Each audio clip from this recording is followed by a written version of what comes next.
Hey, this is Becoming Ultra. I'm Scott Jones, head coach and founder of Becoming Ultra, and we're going to talk about a subject that happens to a lot of runners, especially after big training blocks and big events that get completed.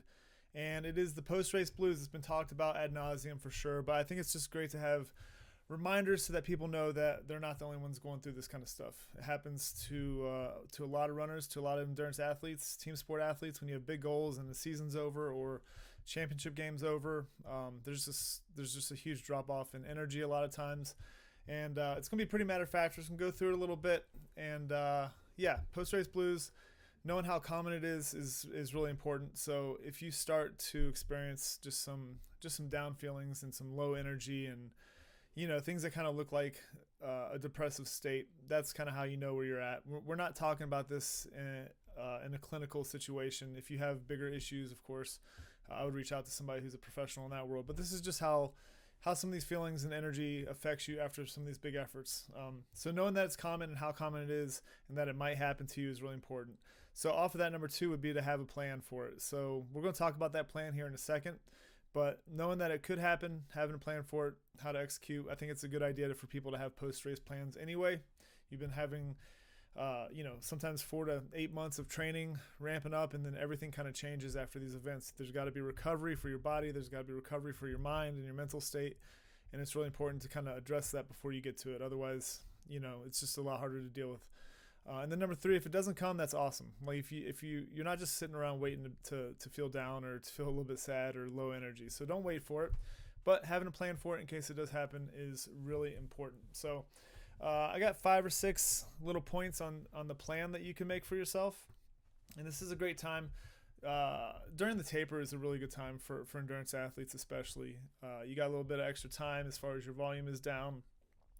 So, writing some notes down in your programming, if you're self-coached, or having the conversation with your coach, if you do have someone, is really important. I've had this conversation many, many times over the years. So number one would be schedule some social time. Find some time to catch up with friends who aren't in the running world or endurance world or athletic world or doing these things, and catch up with them. Go grab a coffee with them, go for some light walks, hop on some calls, catch up with your friends and family, be around people. If you don't have that infrastructure at home, it's really important. If you do have that infrastructure at home, put a little extra time into your kids and your family at home, and I think you'll find that the social aspect is really, really important for the post race blues for sure. Active recovery is really important, no matter if you're dealing with this or not. I think low effort activity is really important. Walking, easy bikes, swimming, just moving around, doing some mobility. Depending on the event that you do, a few days after, you can start a lot of these activities, and it's just going to help your body recover. It's going to get the blood flow up again, help get some inflammation out of there, and get your body and your mind back to where it needs to be. I would not go back into really structured activity after these big events. If you just ran 100K or 50K, you need some time to recover. Number three would be sleep. Sleep. It would probably be 3, 4, and 5, honestly. Chances are the race or the event has disrupted your sleep patterns in the micro, but on the macro, your body needs sleep to recover from physical efforts, especially when there's a lot of inflammation, which from my experience, a lot of runners experience this inflammation after their ultras. So make sure you sleep, give your body a chance to recover. If it's hard to sleep, then throw in some naps if you're just not getting that good restful sleep through the night, and that's going to really, really help you recover and feel good and feel a little bit better from everything that you've been going through. Making sure that your diet is on point, eating nutritionally dense foods, lots of fruits and veggies, clean proteins.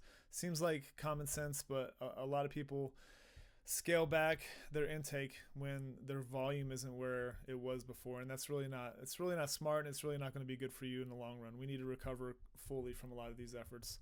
Number 5 would be hold off on committing on those big goals, but it's okay to start dreaming. So if you're like a lot of ultra runners, hop on an ultra sign up the day after a race. It's fine to look at those races and start dreaming about them a little bit, but I would say hold off on committing for at least 2 to 4 weeks. You just really want to know where your head is and what excites you out there. But the dreaming part is what gets us excited and allows us to recover from these efforts quicker, because a lot of us just want to get back out there and start pushing again. So I completely get that. And then the last one is start working on your weaknesses. Give yourself a legitimate off season. So many runners and athletes don't have an off season built in. And if you look at every professional sport, all of those athletes have legit off seasons built in. Whether it's professional team sport athletes or endurance athletes, you have to. You're going to burn out physically and mentally if you don't.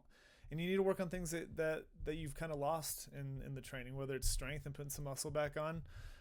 We lose a lot of muscle with a lot of big volume training. So some kind of off season of sorts is definitely recommended. Having a coach to do that or reaching out to somebody who's done it before is really important. We've been doing that for a while here. It's something that we're working on developing at a little higher level for people to kind of dive into and have some structure for that off season. So work on those weaknesses. So that's the quick one for today. Post-race blues, know how common it is. Have a plan. If it doesn't come, that's awesome. Don't wait for it. And then the six part plan would be schedule some social time, low effort activity, active recovery, sleep, eat really well, hold off on committing to big goals, but start dreaming a little bit, and then start working on those weaknesses. And as a longtime coach, those weaknesses would definitely be in the strength and mobility world for a lot of you guys. So that's it. Hopefully this helps you. If it doesn't apply to you, hopefully you can share this with somebody that does. Thanks a lot, y'all.